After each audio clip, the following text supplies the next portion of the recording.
The former operators of a Maryland funeral home are now charged in a grisly case.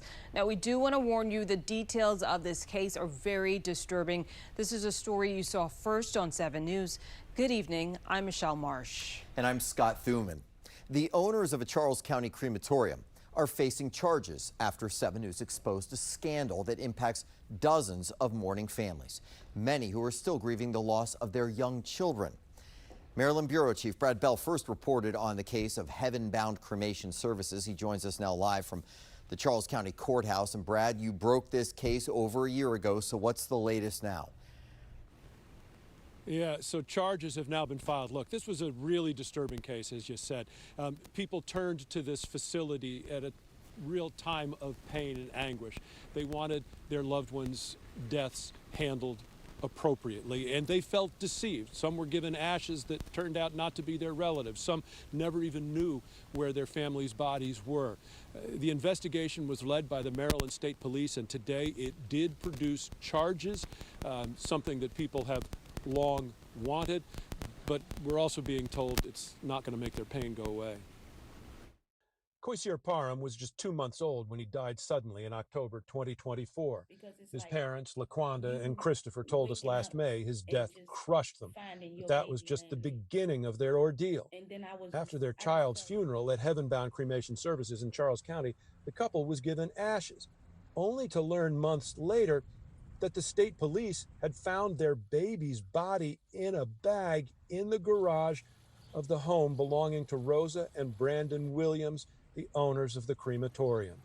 According to charging documents obtained by 7 News, Koisier was just one of 8 infants whose decomposing bodies were found there. The Williams home searched after inspectors found decomposing bodies stacked in cardboard boxes and a broken cremation chamber at the crematorium, which was immediately shut down.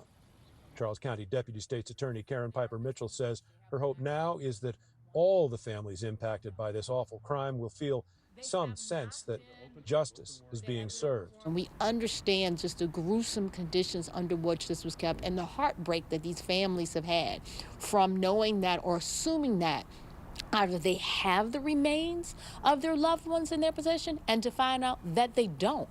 Especially again, the case with respect to the family and the 2-month-old. I mean, that's just a horrible feeling for a family to have to undergo that kind of experience. Yeah, and so I reached out to the attorney representing the family of the 2-year-old that we told you about there. They have filed a $10 million lawsuit, and the attorney saying that this has now become a criminal case and there was nothing she could say, and that the family also did not really want to comment. Scott?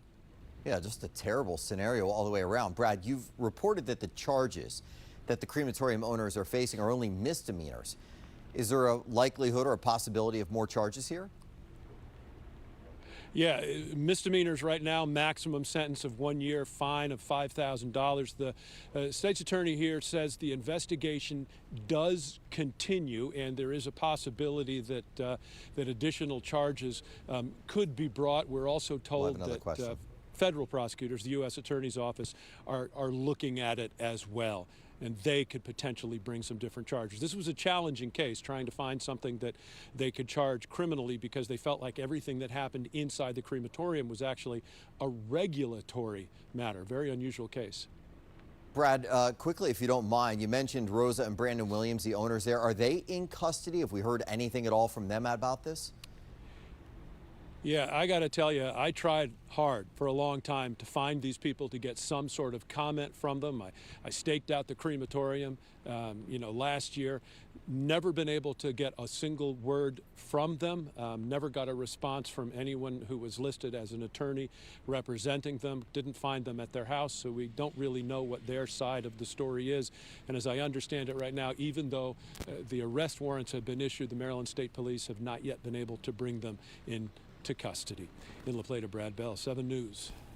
All right, Brad, and following Brad's reporting last year, Governor Moore removed 3 members of the State Board of Morticians and Funeral Directors. He also hired an outside law firm to review the board. Last spring, state lawmakers introduced legislation to improve funeral home regulations. It aimed to strengthen oversight increase inspections and transparency, and increase the civil penalties for violations. It passed the House unanimously, but the Senate referred it to a finance committee and it stalled. There's been no effort to reintroduce it this session.